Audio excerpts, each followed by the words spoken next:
I be heard? We'll find out in a second. Um,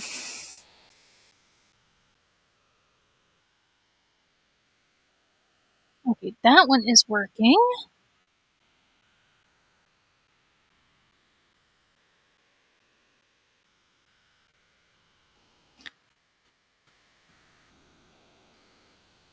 Okay, it looks like my sound is working.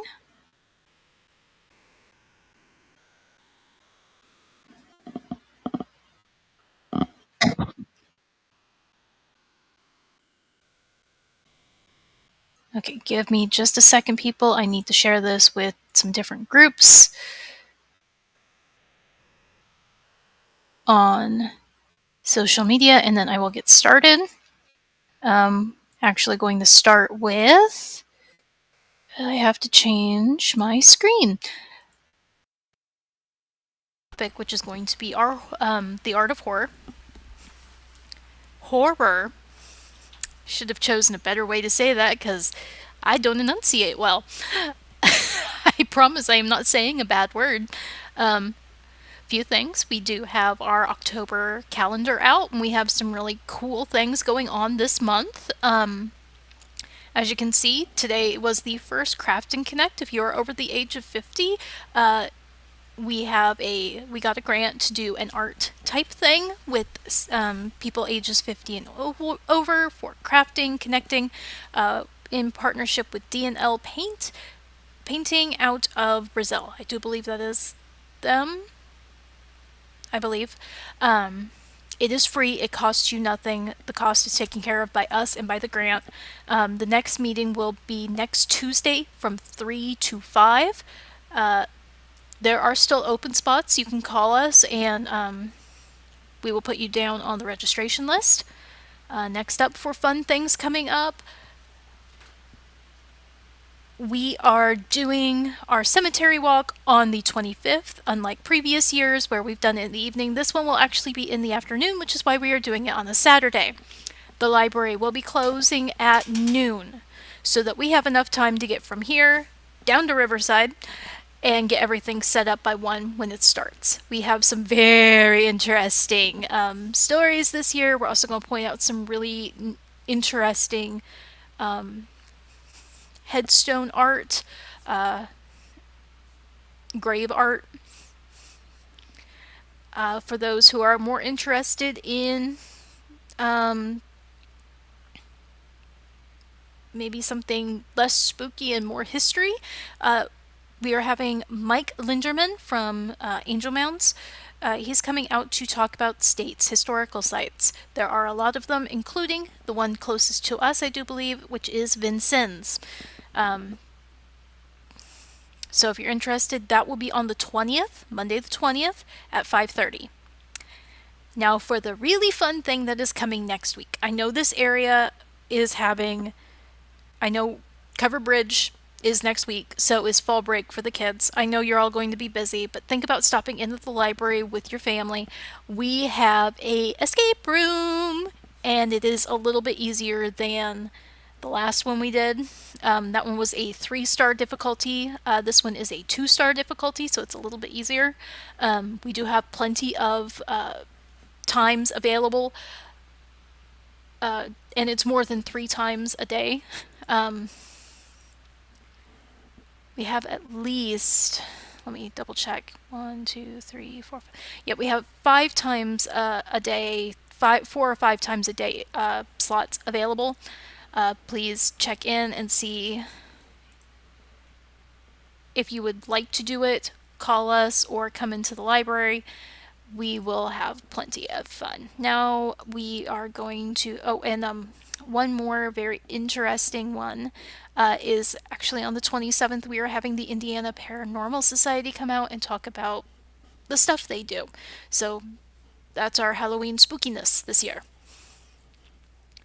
So without further ado,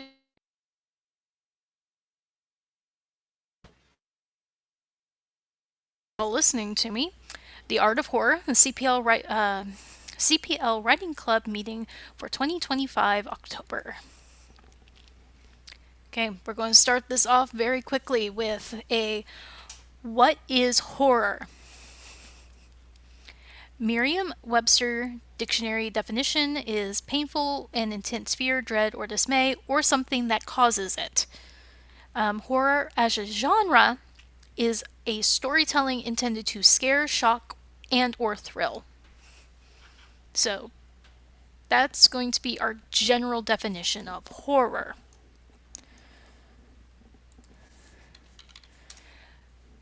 Now, when I'm talking about this, I'm going to be using a lot of examples that are both literary, video games, and movies. It's going to go through the whole gambit because we're talking about different elements that can be used, not necessarily just through writing prose, but also writing script, even writing things like stuff for video games. So to start off, we're going to start off with three of the...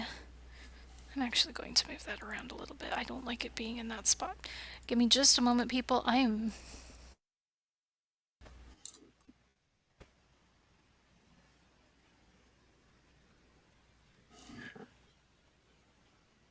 moving that. Hopefully, yes, it did move to the bottom. Okay. There's a little bit of lag between my streaming program and what you're actually seeing. So that's why I sometimes have long pauses in between it, because I am trying to make sure my streaming doesn't like crash. All right. So we're going to talk about the horror genre defining elements. There are three main ones, and there are a lot of like sub ones, but these are the three that you're going to see a lot with horror. There's going to be an atmosphere, usually of dread, at some point. It may start off seeming incredibly normal, but as it builds, it is going to build up that atmosphere of dread. Which brings us to number 2, suspense and tension. There is going to be a question of whether or not the people are going to be able to get out of this, if they're going to survive, if something is going to happen. And 3, horror is going to have one of the heaviest characterizations.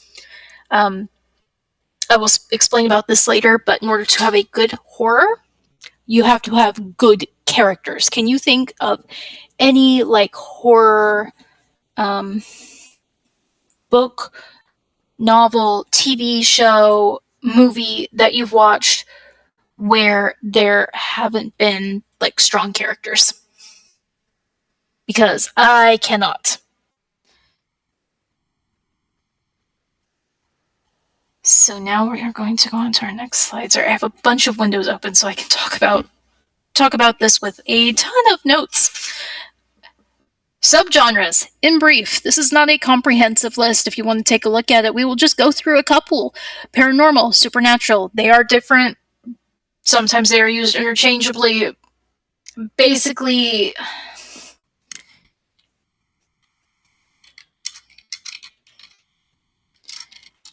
how can I explain this the best?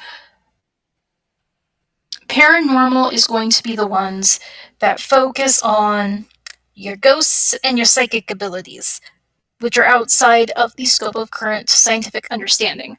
Admittedly, the ghost one is where you get a little bit iffy. Ghosts could go either way to paranormal or supernatural. Supernatural, however, is where you're going to get your gods, your demons, your monsters. Cosmic horror. That is your Lovecraft. I know Lovecraft is... I think I might have put Lovecraftian in here as well. Yeah, Lovecraftian there on the second line. A lot of Lovecraftian... Give me a moment. Oops.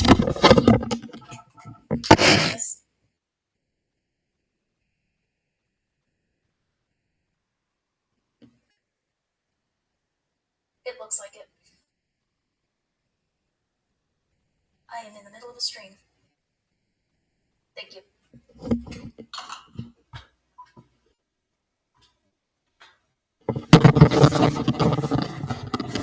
Sorry, folks, forgot to put on my Do Not Disturb.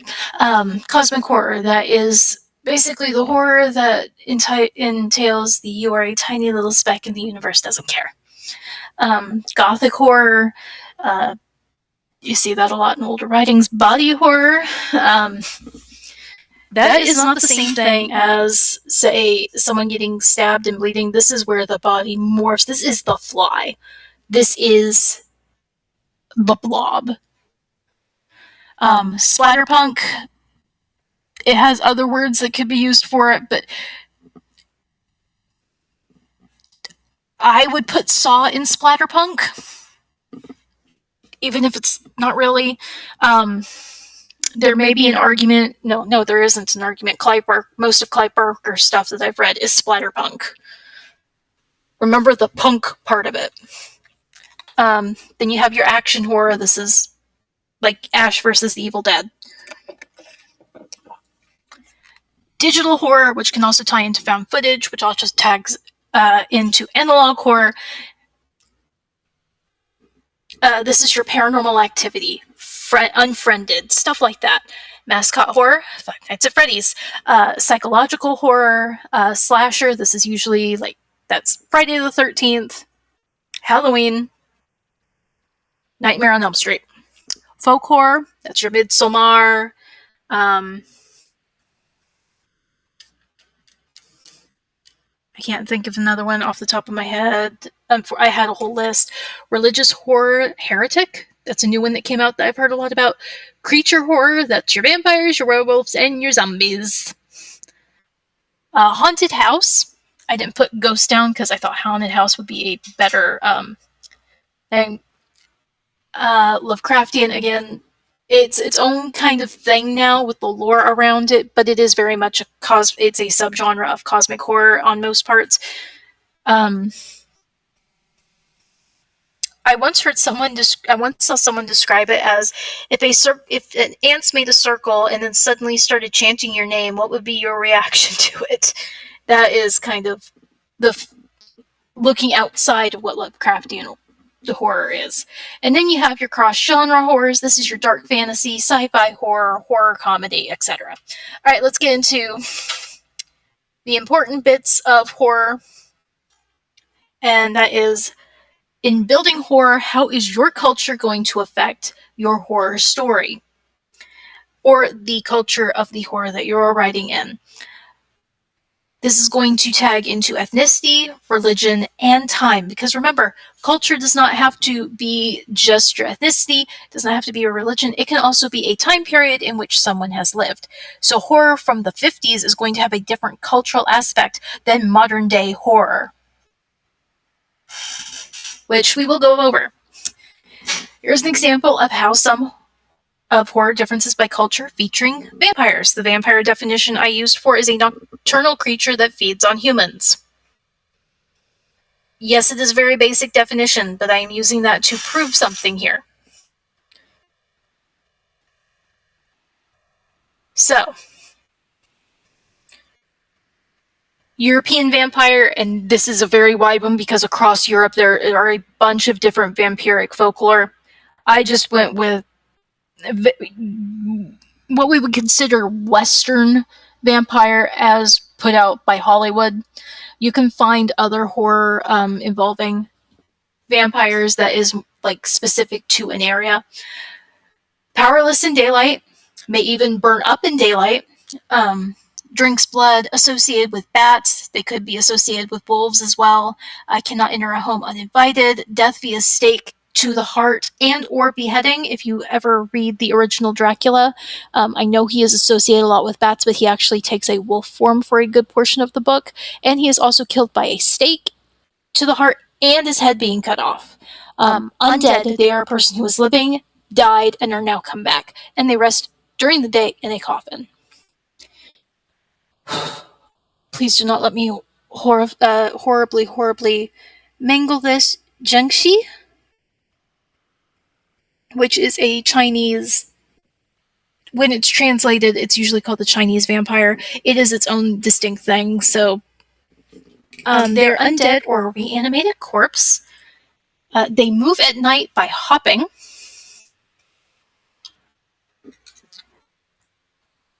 They don't eat blood, they eat people, or they eat qi, which is life energy.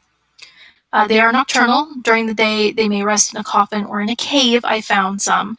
And there are many ways to ward them off. Things like peach tree sticks, mirrors.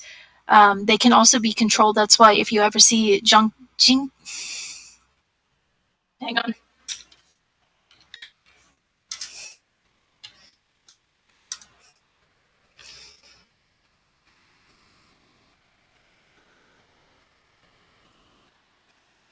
Hang on.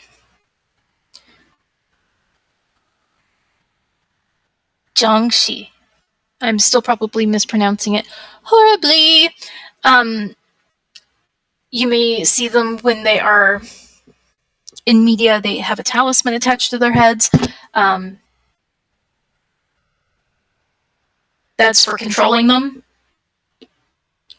I'm not Chinese. I don't understand the culturalness of it. From what I've read, some of it deals with Taoism.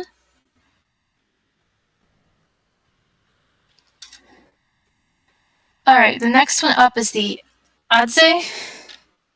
Again, I am probably completely and utterly mangling some of these words, even though I did look them up too and listen to them. It's as. Hang on, let me get the pronunciation guide thing.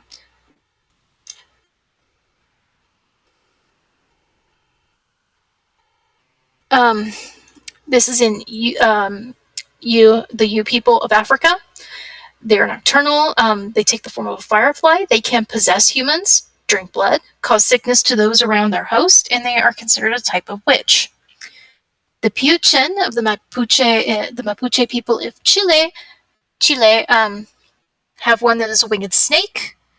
It has feathers or bat wings. Both have been recorded. Nocturnal, drinks blood, poisonous, kill it with fire, and it whistles. Which is something you will find in a lot of folklore is things at night that you should not be around, whistle. Or whistling will attract them. It's a very interesting commonality. So as you can see just by that, you're going to have commonalities between different things. Now there are also going to be differences. Common horror tropes or themes / tropes by culture. This is by no means a definitive list. There is the fear of the other or the unknown and isolation in American and Western films. I use Western to mean like a lot of America, Canada, Britain, UK, what you would consider having control of Hollywood. Japanese, you're going to get social anxieties, folklore, critique on social structures and society, and curses in their transmission. See The Grudge. Thai.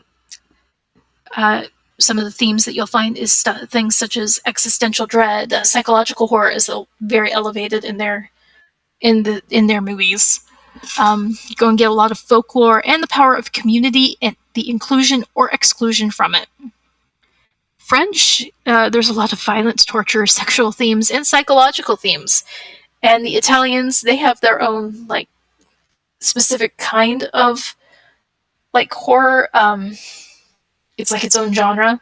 You're going to find a lot of psychological terror, madness, sexuality, and moral ambiguity in themes in those kind of horror movies. Is this a definitive list? No, it is not. Could there be others? I'm not talking about. Yes, I could.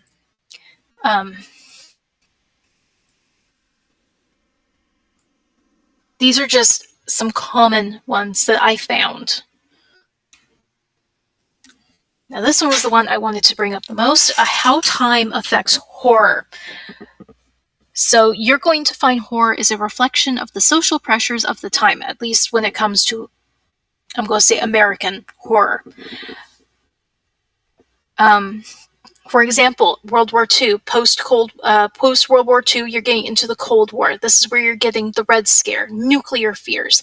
This created an entire genre of horror movies. This is your Invasion of the Body Snatchers. They come, This is also where you get a lot of like the creature features, like Night of the Lagomorphs. Godzilla is also a manifestation of Japan's fears of nuclear energy at the time.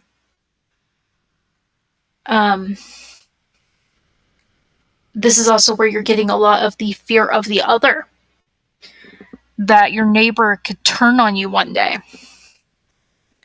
The 70s and 80s is when you have the serial killer boom.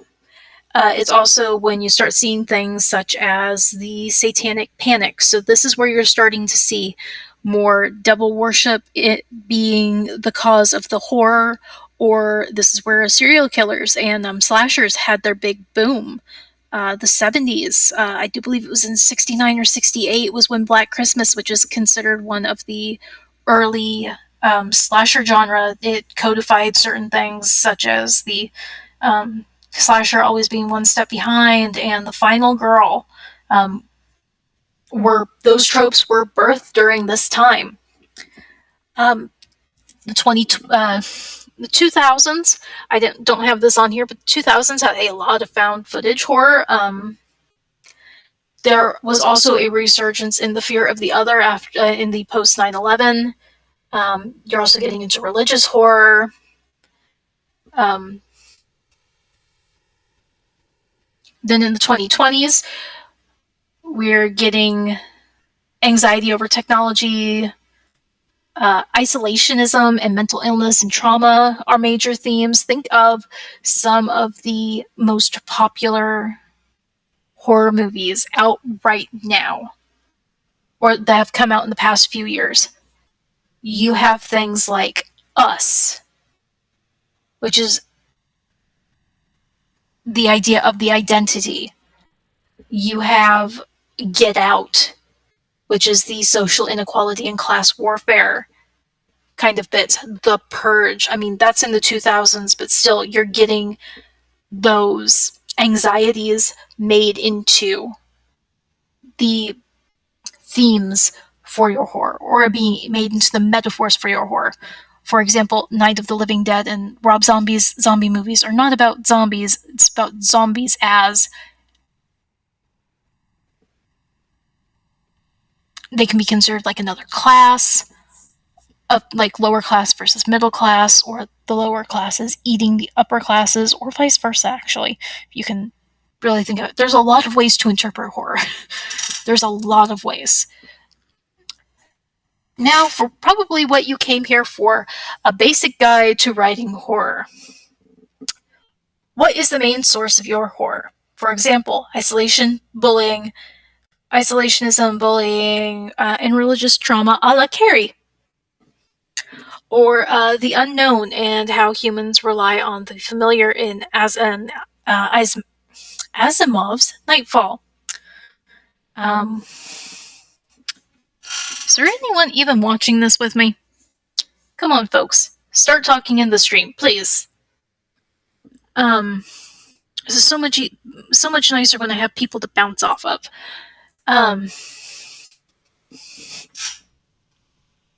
What's some other? Let's break down another one. Five Nights at Freddy's. You're in an isolated place. There is also going to be the fear of the unknown. And there's also going to be the feeling of helplessness. So you are in an isolated place, something is happening, and you are powerless to stop it from happening. You have to just survive. Grave encounters. You go to an isolated place, weird stuff starts happening, and you can't trust the people you're with anymore. The geography changes, so now you're getting cosmic horror into it because things that should be normal are no longer normal. That's going to be your source of horror. Now, what kind of mood are you looking for in your writing? There are different kinds of horror moods. You get the slowly creeping horror of something is not right here. Kind of like in Rosemary's Baby, as the main character is slowly coming to realize that something is not right. Until it leads up to the climax where you find out that no, something really is not right. Are you going for visceral disgust, a la Human Centipede, as much as I hate that as a horror example? Are you going for horror that is a shock? Um, um, the one where they all have to be quiet, A Quiet Place. Um, Opening scenes where, spoiler alert, the kid is killed. That is a shock and sets up the horror standard for that whole movie. Are you going for jump scares? Are you going for that sense of unease? Or are you going for the sense of an unreliable narrator? Everything seems normal, but is it not? Think Psycho. Norman Bates and American Psycho is also another. American Psycho, that's the one I'm thinking of. Our protagonist, who we see a lot of the book from, has a altered psyche. Shutter Island. That's another one where you have an unreliable narrator. 3, if you remember last month's thing, if you plan, this is where you start doing your outlining. If you pants, good luck. Character development, both the protagonist and antagonist, even if the antagonist isn't a person, is important. You will find in horror, the audience does not need to sympathize with your protagonist.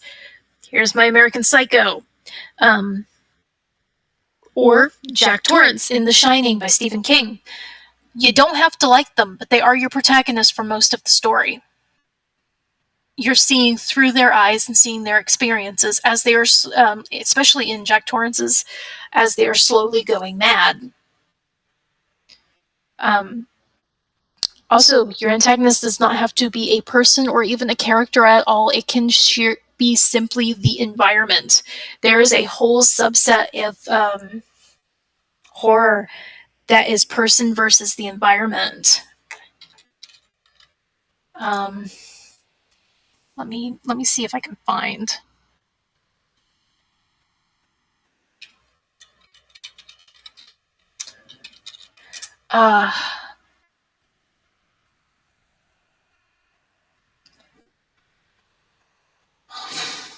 What is it called?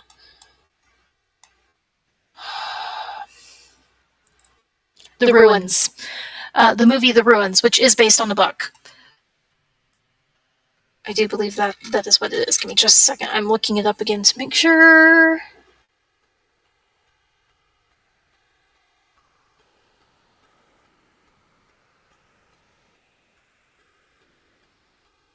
Yes, The Ruins. There's no actual, like, thing with thinking thoughts. Antagonist. Spoiler warning here, it's all plants. And plants doing what plants do and want to propagate. Again, this was also a novel at the same time.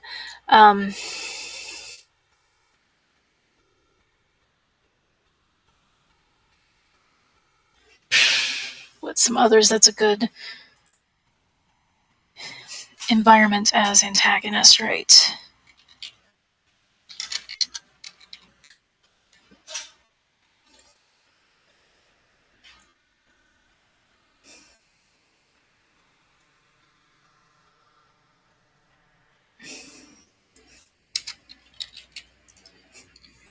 Oh, what is that?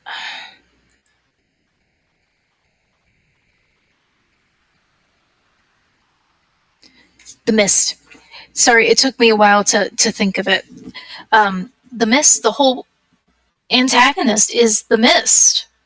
It's a secondary antagonist, admittedly, and really more of the reason, the call to action that the whole thing has, and the humans in the mart are actually the real antagonist. Horror can have multiple, well, any novel can have multiple antagonists. There's your primary antagonist, your secondary, etc. Um, you'll find this also a lot with, as I'm seeing a lot of underwater, uh, the abyss, underwater things.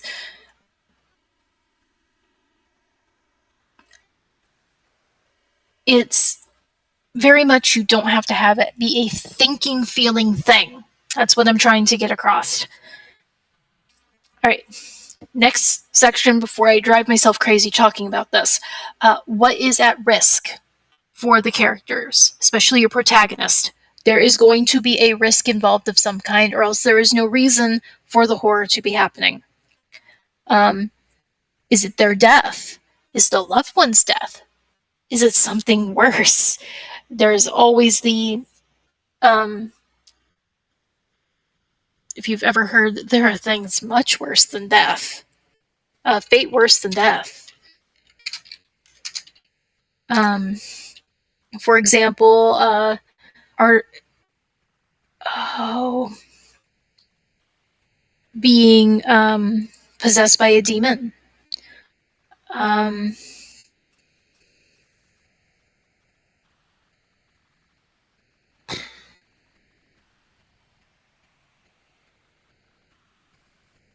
Even immortality in certain cases, becoming immortal and watching everyone around you die.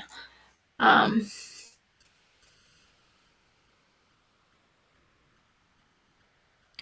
being stuck in a situation you can't get out of.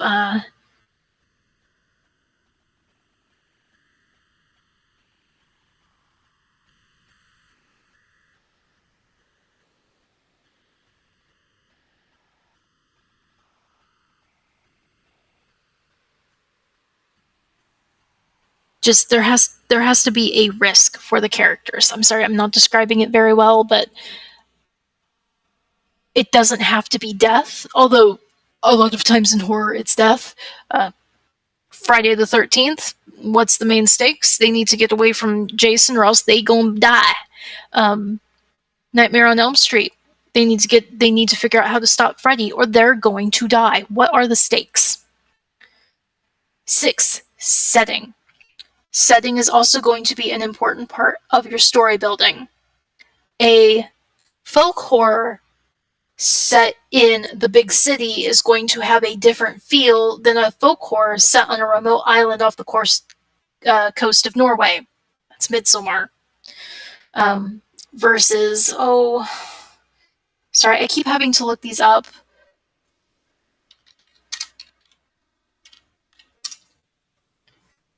Because I keep forgetting what they're called because my brain is dead. Um,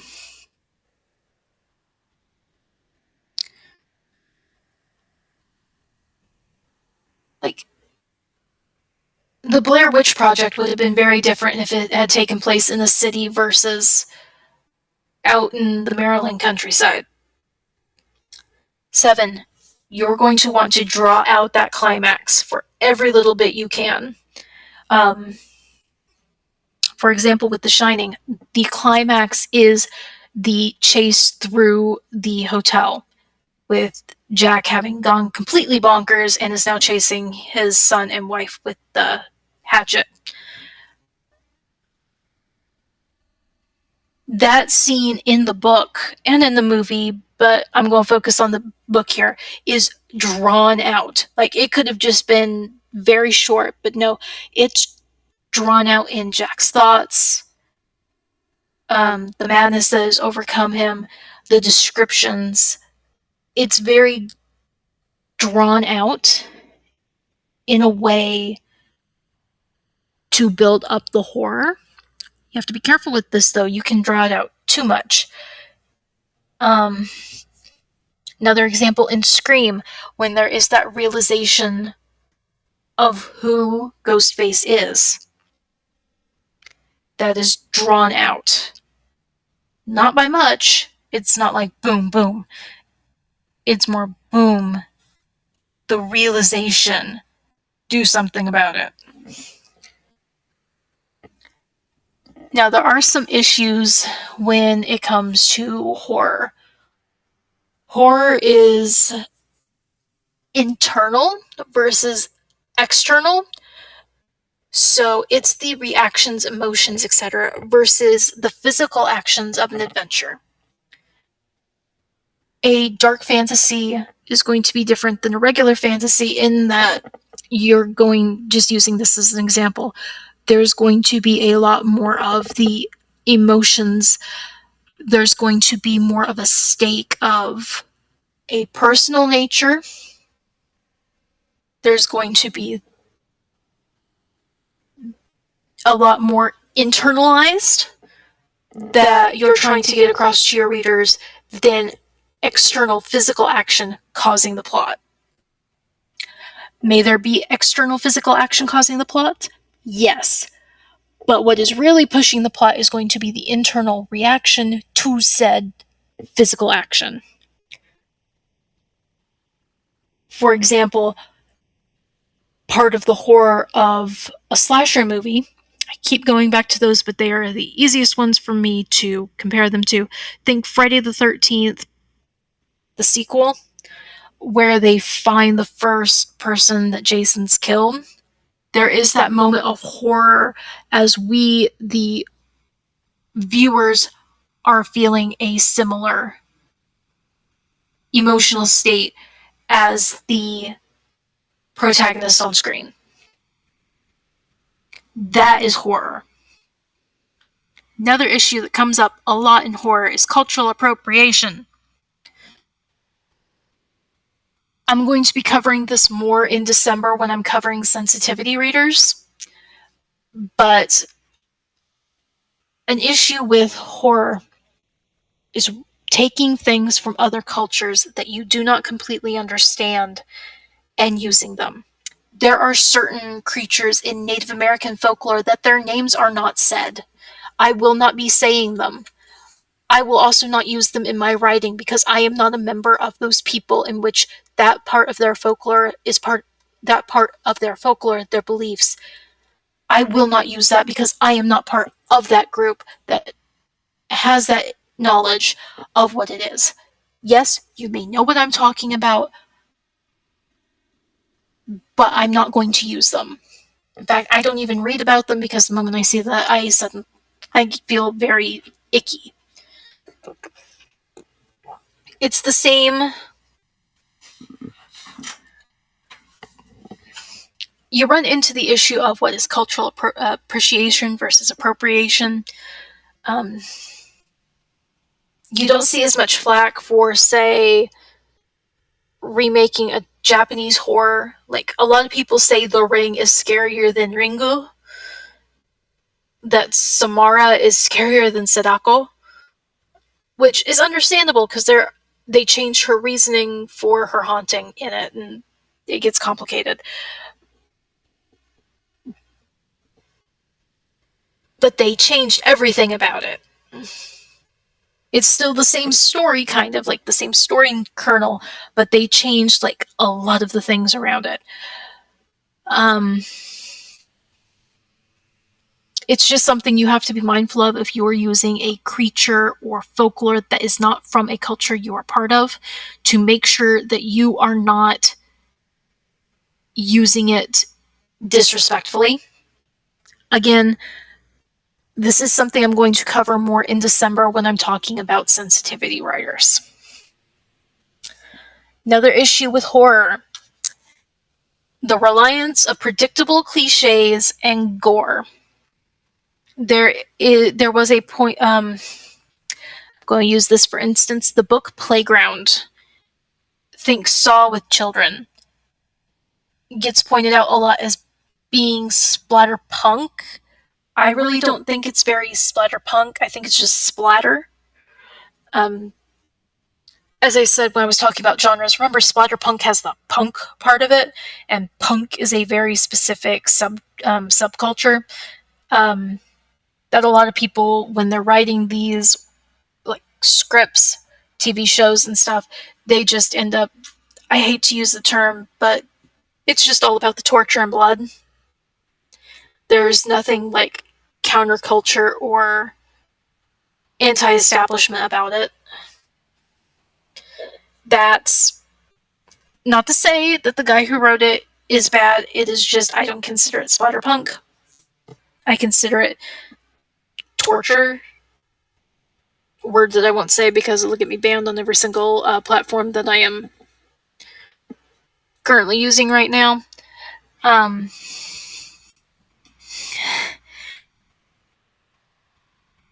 and it is very easy to fall into using the gore or predictable cliches. The cat scare. Oh, he's behind you. The final girl. Those are all things that can feel cliche if used. But if that is what needs to be in your story to tell your story, use them. Use them in a way that hasn't been used before or a way that hasn't been used a lot. Put a twist on it. Speaking of twists, horror is also known for things like twist endings. To use two, but they can also be very hit or miss. I'm going to use M. Night Shyamalan because he's got the best examples I could think of. Think of the twist of The Sixth Sense versus the twist of The Village. Spoiler warning. The twist of The Sixth Sense is Bruce Campbell's character has been dead the entire time. You don't, and this isn't revealed until almost the end of the movie. That was a twist. It was a big surprise. It made sense in context. No one else in the film but our character who can see ghosts interacts with his character.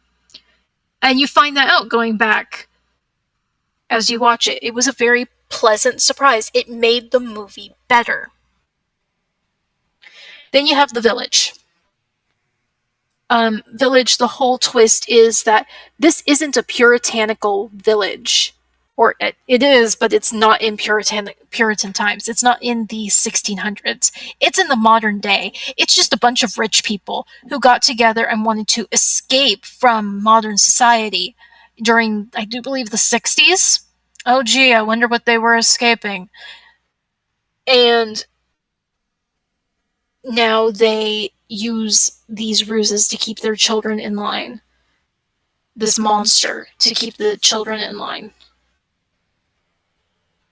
That was not a good twist. I'm sorry. It felt disappointing.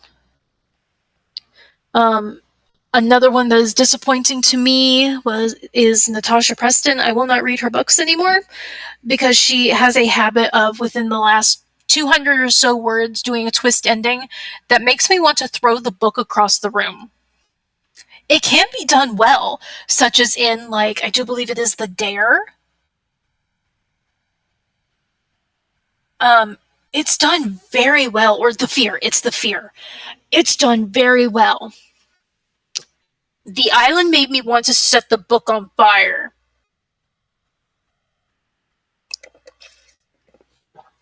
A twist ending needs to make sense for what you are writing. It needs to elevate what you are writing. Alright, my rant's over. My mini rant about that is over. Sorry. I just get very heated about Natasha Preston's.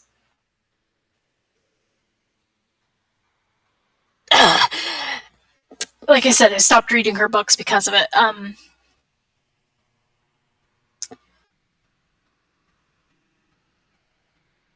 So that is our talk for today. I managed to actually go 45 minutes. Yay. I thought it was actually going to be longer. The thing I want you to come away with for what I'm talking about is horror is very nuanced. If you want to write good horror, you need to consume good horror. What is good horror? That's going to be subjective to people because horror is a very subjective genre. What is scary to one person is not going to be scary to another. Some people are not scared of ghost stories. Some people cannot handle even the thought of it. Some people, they cannot handle anything that is gore, torture. They will not watch the Saw movies, for example, because of it. Not because they can't handle it, but because they consider it more disgusting, which is another thing that horror can do. Horror can, instead of provoking fear, it can provoke disgust, and that is still as valid as provoking fear. or unsettledness. That is still valid.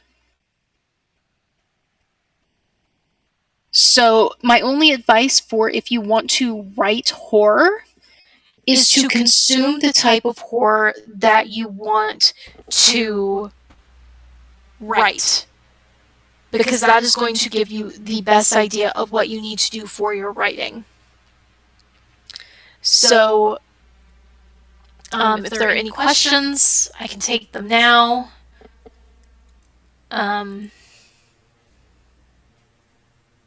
Everyone's been very silent. Well, I'm going to talk about other stuff now.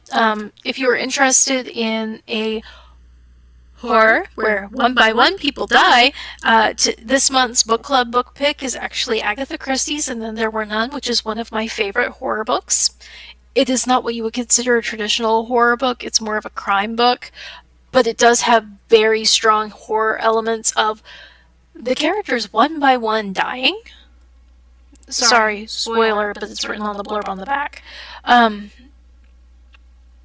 there is the horror aspects of how they die and the emotional repercussions as one by one by one they we do have a few books that are available here at the library through Tri Kappa that we do give away. It's the first 5 people who come and ask for the book will get one to keep for themselves. We also do have it to check out. You can also get the audiobook on Libby. The date for the book club to get together is going to be in person here at the library on the 28th of October. So, if you like horror, even if you don't like horror and you like crime, this is also a very good book. It is a very intersection of that mystery and horror, because it's not strictly either or. Bunch of people go to this, bunch of not nice people go to an island, and they are slowly picked off one by one, and they're trying to figure out who is doing it, how can they save themselves as one by one the people die. That's why it's called And Then There Were None, because there is a poem. The book has been published under multiple different names, of which I will not say on here because one of them is highly offensive in the United States, but at the time it was published was not in Great Britain. But a main theme around it is the poem 10 Little Soldier Boys. It has other titles, but that is the one used in the book that we have. Sorry, need drink to speak. And it is very good at the slowly ramping up the dread as people die. So I do recommend reading it. It is one of my favorite Agatha Christie books. I will admit I am biased, very, very biased around that book. So I'm going to stop the stream here. We do have a ton of things coming up this month. Saturday we're having our craft day. We're making little pumpkins. Next week we have the escape room that is not scary at all. It's actually themed on Christmas adducts. So not scary at all. And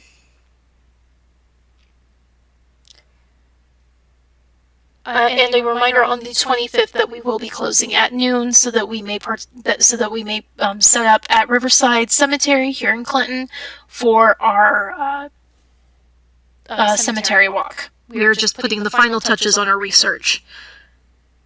Our Halloween party is going to be on the 31st, Halloween, from 2 to 5 p.m. And we will be giving out, I'm not entirely certain what we'll be giving out, but we'll have stuff to give out. And if you are like a homeschool group. That is also going to be the day of our Halloween homeschool hub, where we'll be doing a Halloween costume party and crafts. So I will shut down the stream now. You guys all have a lovely evening. If you have any questions, feel free to put them in the comments. I will get to them. Or you can email me directly at cassie@clintonpl.lib.in.us.